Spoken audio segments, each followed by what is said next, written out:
Hey everybody, in this video I'm going to be talking about the Doubleday books that I have in my collection. These are not first editions, but I'm going to tell you why I love them anyway. In my collecting journey, I've been collecting for a long time, since I was a kid, most of my life. The thing that kills me about when I was a kid is that I didn't always understand what I was actually looking at. I prioritized having the titles in my collection, and I didn't really know what I should look for in terms of specific editions. When I think of the realistic chance that I have held first editions of Stephen King's now most rare and valuable books, there's a really good chance that I've seen these, that I've held them, that I've handled them, and I didn't know what I was looking at. And when I could have potentially found a way to acquire them years ago, they are now out of reach. Particularly the first 5 books, the Doubleday books. I've gone through in my collecting over time, and I feel like I've plucked the low-hanging fruit, as it were, the things that are relatively inexpensive, the things that are relatively common and easy to find. And now I've kind of bumped up, or I've plateaued, and everything else that I lack, all my white whales, are very expensive and hard to find. Now, it doesn't mean I stop looking. I'm always looking and hoping to find a great deal in the wild. But I want to tell you what I love about my Doubleday books in my collection. And here they are. They are not first editions. Just put that right out front. I know the channel is called SK First Editions, and it might seem like false advertising, but all of my books are mid-80s vintage or later. They are all Doubleday. They all have priced dust jackets. So they're authentic, legitimate Doubleday. And they all match the trim size and the price, or not the price, the trim size and the design of the original first editions. So for me, the first editions, hundreds, thousands of dollars, are probably forever out of reach. But I'm very pleased with having these soldiers on my shelf representing the Doubleday books in these authentic, identical replicas of the first editions, with the difference of course, price. And my copy of Night Shift even has a barcode on the back, which, of course, the original one in the 70s did not have. But starting with Carrie, my copy is priced at $15.95, significantly higher than the first edition. And one of the things to look for on the Doubleday books, sort of a clue as to edition and year, in the gutter on the last page is a code. It's called a gutter code, if you can believe that. In my copy of Carrie, the code is Z46. So the letter corresponds to a year, and the original first edition of Carrie was P, and that corresponded to 1974. So if you do the math, if you write it out, which I have, Z is 1984. So it's 10 years after the first edition. And the number corresponds, I believe, to the week in which the book was actually printed. So this was in the 46th week of 1984. So the original Doubleday books have been released in book club editions over the years that change the dimensions, make them more common to what you might find today. For instance, here's Stephen King's latest book, Fairy Tale. It's very standard size. Most modern hardcover books are this size. The original Doubledays were smaller and more cheaply produced. Believe it or not, even though he's one of the most beloved authors now, looking back on the 20th century and the 21st century, Stephen King did not get a whole lot of respect necessarily when he started his career at Doubleday, which is one of the reasons why he left Doubleday for greener pastures after these 5 books. But, so, identical dust jacket art. ISBN, I think, is different. But when you take the jacket off, same red cloth boards as the original first edition, same gold lettering on the spine. If you turn to even has the same design on the title page. If you turn to the copyright page down here on the first edition, it would say first edition. Mine does not, and that's fine because it's not a first edition. But whereas a first edition of this quality would be 4 figures. I can't even comment or speculate on exactly where the price would be, but it would be 4 figures. This is like $40 book. Book club editions are very easy to find. For Carrie, finding an actual authentic Doubleday priced jacket copy, harder to do. So I'm very pleased with this one.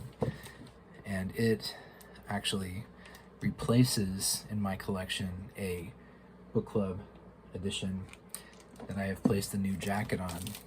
And this book club edition, you can see cheap, just paper, red, bright red boards. Still not a bad looking book, but it doesn't have the same style as the cloth boards on the authentic priced editions or the first edition. But what's cool about my book club edition, the gutter code, the letter is Q, which corresponds to 1975. So this was, I have no idea when the book club editions first came out, but this came out the year after the first edition, which does not make it a valuable item, but I think it's cool because it puts it closer to the date of origin, if you will. So since I had the book club edition on the shelf and it has the same dust jacket artwork, so it was a cool placeholder, looked nice on the shelf, but I didn't need to have 2 of the same thing. So through a company called Facsimile Dust Jackets LLC, I actually purchased a reproduction dust jacket for the first UK edition of Carrie, which is at the top of my list of Stephen King grails. And I understand it is insanely rare. Hundreds of copies, no more than 1,000 printed in the first edition. A lot of them went to libraries. This is a diamond in the rough type of book. One that I have seen in pictures, I will probably never see in real life. So I took my book club edition, and I now know, after receiving this dust jacket, that the UK edition had the same trim size as the US, because the jacket fits just fine on my book club edition. Bada bing, bada boom. It is not a valuable item. It is a curio piece, but I like it, and I like the way it looks up on my shelf, and it's fun. And that's really, at the end of the day, if your collection makes you happy, if you enjoy it, that's the most important thing. So, that is Carrie. Okay, Salem's Lot. So when I found my Salem's Lot, it's in a dust jacket. Not terrible, but not in great shape. Has some darkening, some tanning, I guess. I don't know if I think it's sun damage, basically, on the original jacket. This is priced at $15.95, so several dollars more than the first edition. But because it's my collection, makes me happy, I like to look at it, I went back to Facsimile Dust Jackets, and I purchased a Facsimile Dust Jacket for my copy of Salem's Lot. And what's cool about this, I mean, heck, if you're going to buy a facsimile dust jacket, you might as well buy a facsimile of the most rare and desirable dust jacket. So this is a facsimile of the mythical first state Salem's jacket. The price of $8.95, which was later clipped and reprinted at $7.95, as well as Father Callahan being mistakenly referred to as Father Cody. These are cool. This is a white whale. There's a handful of these in the world. I think for a while I watched on eBay, there was an authentic first state Salem's on sale for some ungodly amount. Like, I'm not even kidding, $125,000 or something like that. You could buy a house or you could buy a book. This, again, was $40. I may have overpaid, but I was excited. Again, has the shorter trim size, looks just like a first edition. Take the jacket off, red boards, black cloth on the spine, and gold lettering. The gutter code in this, Z22. So, like my copy of Carrie, this is also from 1984, the 22nd week of 1984. All of these books are iconic. They're all classics. I love them all. I've reread them all multiple times. But my favorite out of all of the iconic original 5 is The Shining. And for years, I had a book club edition from sometime in the 80s or 90s that was at the taller trim size, like the modern books. So it looked uniform on the shelf, which was cool, but it didn't authentically represent the first edition, which was pretty lame. And I've seen a lot of people with this. The original front cover image in a solid green spine and a solid green back. The original Doubleday edition has a wraparound image on the dust jacket. Very cool. Definitely makes the novel look more like a gothic romance, in my opinion, but I still think the image is cool, even if it doesn't, well, in my mind, doesn't necessarily reflect the reality of the horror of the novel. Anyway, inside, Stephen King was so young. He was so young when he started. He was in his 20s. He was much younger than I am now. But anyway, author picture from back in the day, looking very dapper. Jacket price on this copy is $14.95. It does not have a UPC. It does not have anything. So I'm pleased with the look of this dust jacket. The gutter code Z10. It's another 1984 book. So maybe in 1984, Doubleday re-released and reprinted their Stephen King books. Whatever happened, I'm glad they did it, and I'm glad to have this now. So, got the brown boards, identical to the first edition, black cloth covering the spine, gold lettering. Looks really sharp. On the first edition, it would very clearly state first edition right there on the copyright page. That's something to look out for. This does not have it, and that is okay. I'm also a big fan of Stephen King's son, Joe Hill, who I also collect, and the dedication in The Shining. This is for Joe Hill, King Who Shines On. One of the coolest books, in my opinion, ever written by one of the most famous authors, obviously very near and dear to my heart. And how cool would it be to have this iconic novel dedicated to you? So that's The Shining.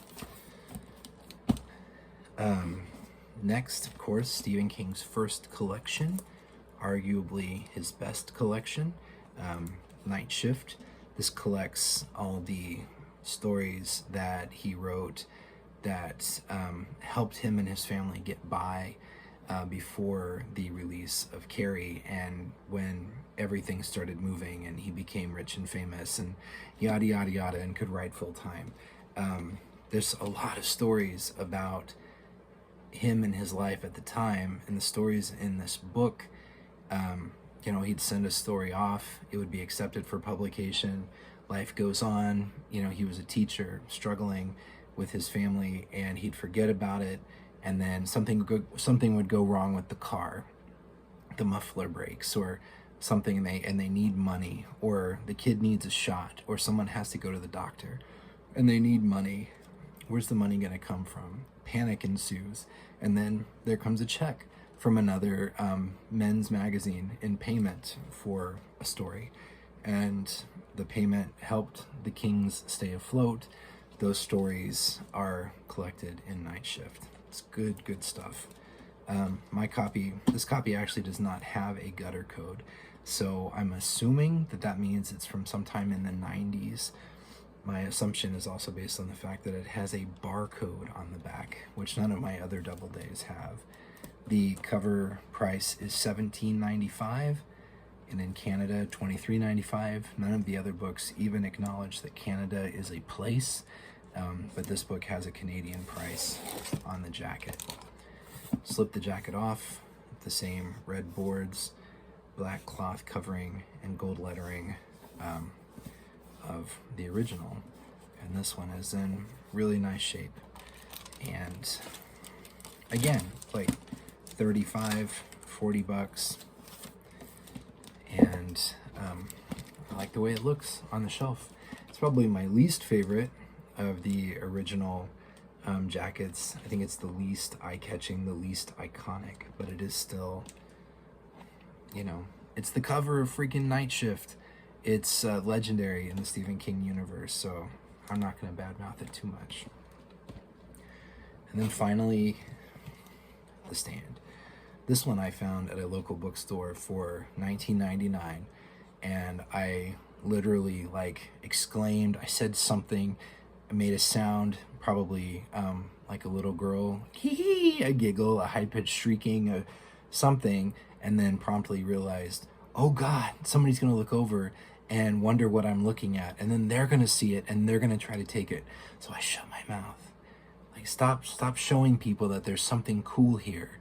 Just keep it to yourself. So I shut my mouth and I quietly pulled the book off the shelf, and I looked at it with trembling fingers on the off chance this bookstore periodically doesn't know what it has and puts really valuable things out on their shelves for $10 or $20. I pulled it down and opened and looked. Dust jacket price, $19.95, not a first edition, but again, that's okay. Updated author photo for the back. Brown boards, black cloth spine.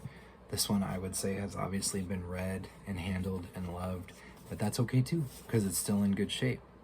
The gutter code, AA48. So I figure if Z is 84, then AA must be 1985. So this was the 48th week of 1985. So several years after the first edition, not too shabby for something that looks identical to a book that costs hundreds of dollars. I actually had a first edition of this in the past. I bought it from a library book sale, and the binding was completely cracked and destroyed. The book would just flop open, and you could see the glue, and these were not very well made books, and it was kind of heartbreaking because it was an authentic first edition, stated as such.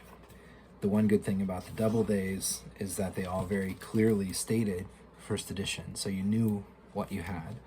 I had it had library stampings all over it, tape, and as cool as I thought it was to have it in the collection, I did decide to sell it at one point to use money to buy more Stephen King books.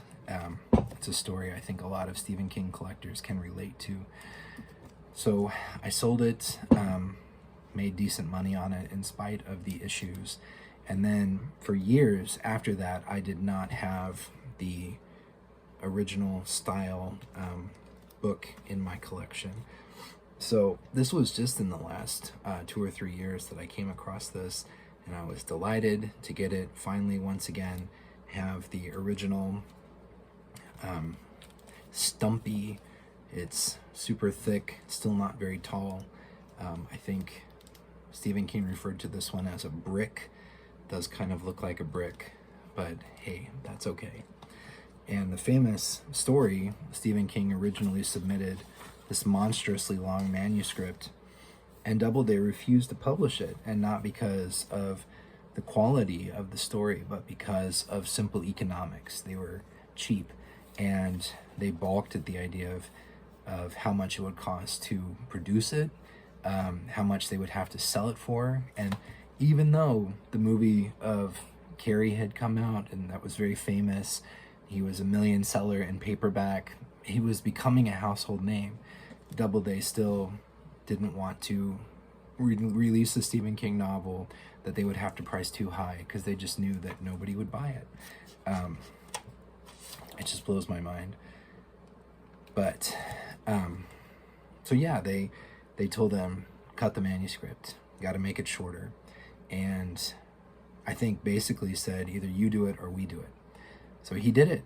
He trimmed the manuscript, and what was eventually released was 823 pages. Still a big book in hardcover, but probably 300 pages short of what he had initially submitted. And of course, when he became the most famous published author in the world, arguably one of the most recognizable in the early 90s, Doubleday, they published an updated version of his original longer manuscript. So he was happily vindicated. And that, of course, is this edition. The two side by side. The expanded version of the stand follows the more common sizing that we now see today. They are nice companion pieces. But anyway, I was hesitant to talk about my Doubledays because I recently rebranded the channel SK First Editions, and these aren't first editions, but I love them anyway. My collection is mine, and your collection is yours, and there can be a lot of sense out there of, it's not good enough, it's not a true first edition, I have a copy, but it's kind of worn, it's kind of beat up, I need to get a better copy. This sense, and I've felt it before, the sense of what I have isn't good enough. There's always something better. There's always something better out there. And when you're always chasing that, you can't actually enjoy what you have. And for me, these books represent years of hunting and in the wild, going to bookstores, and I've slowly accumulated these. So while they're not first editions, it would be amazing if I had found all of these like diamonds in the rough for $10 or $15. These first edition valuable books, they still represent a big part of my collecting journey, and I'm very happy with them. And I will put the URL for Facsimile Dust Jackets in the description. That's what they do. They release restored facsimile dust jackets that people can use to replace jackets on their own books. They can use for stage dressing, in theater, what have you. And I never would have probably seen this jacket, held it, been able to read the words that it says on the original jacket in person, if not for them. So you take a jacket that's fake and you slap it on a book that is a nice reading copy but is not particularly valuable. You stick it on your shelf and you have a cool thing to look at.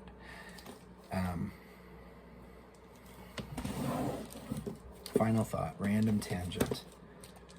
The US edition of Carrie, famous image on the cover, but what the heck does this have to do with Carrie White? If you ever read the book, that ain't Carrie White. Maybe it's Chris Hargensen, maybe Sue Snell, but seriously, that's not Carrie White. The UK, the New English Library, actually paid. They commissioned. They have a painting made for their edition, and I freaking love this dust jacket image because it actually is relevant to the story. It's creepy, it's spooky, it's weird, it's freaky deaky. It makes you want to pick it up and learn more about this girl, Carrie, on the front cover. So, anyway.